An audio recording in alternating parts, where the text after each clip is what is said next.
अस्सलाम वालेकुम viewers, welcome back to my channel.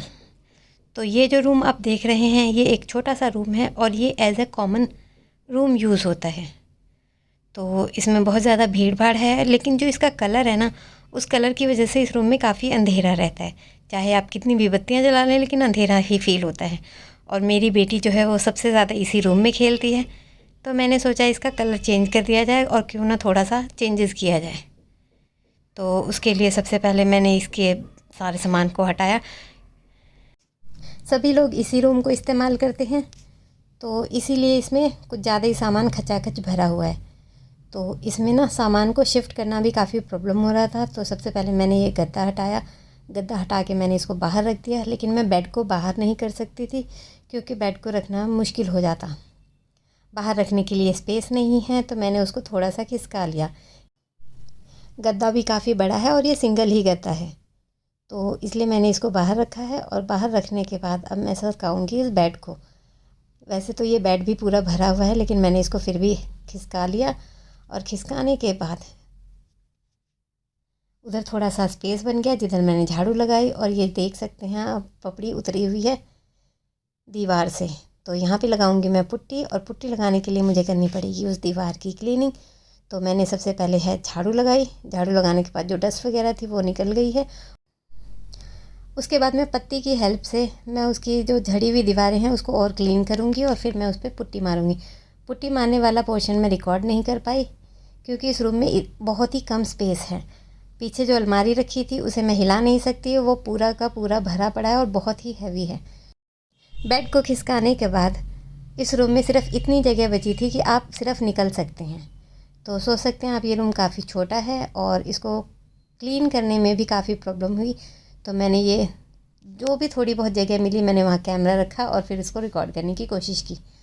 तो ये देखें, मैंने बेड को खिसकाया और उसके बाद मैं इसको पत्ती की मदद से झाड़ रही हूँ।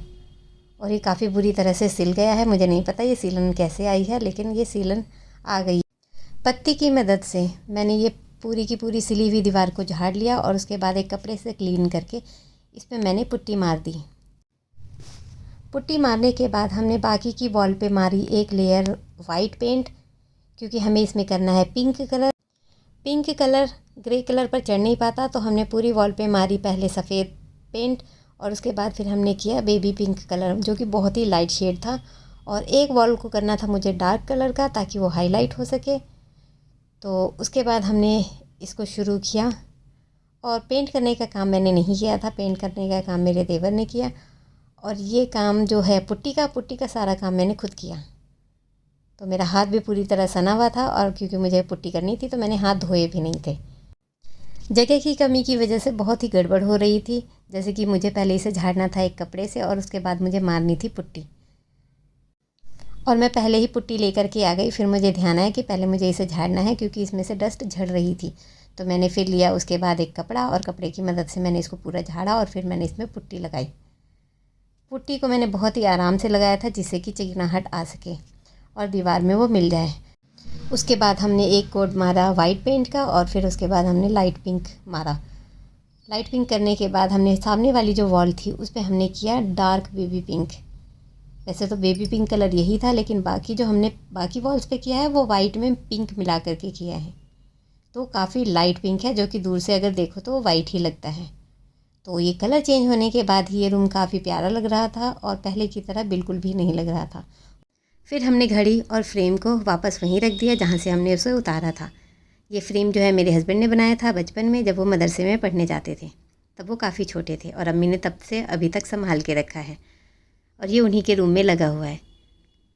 तो ये जो है, अब उसके बाद मैंने लगा दिया ये तोरण, और ये तोरण लगने के बाद ये काफ़ी सुंदर लग रहा था क्योंकि पिंक के साथ ही पिंक कॉम्बिनेशन में ये तोरण लगा दिया।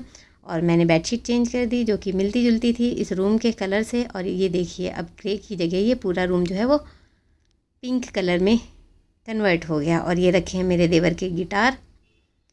और अब ये रूम इतना प्यारा लग रहा था। अब इस रूम में बिना लाइट के भी रोशनी थी।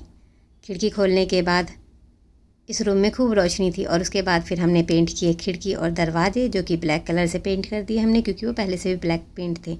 और ये जो कॉर्नर था यहाँ का हमने सारा सामान हटा दिया है। वैसे ये जो बॉक्सेस वगैरह रखे हुए हैं, उन्हें हमें रिप्लेस करना है, वहाँ पे हम बड़ा ट्रंक ला करके रखेंगे। और ये मेरी बेटी को इतना पसंद आया कि वो बार बार उसे पकड़ने जा रही थी।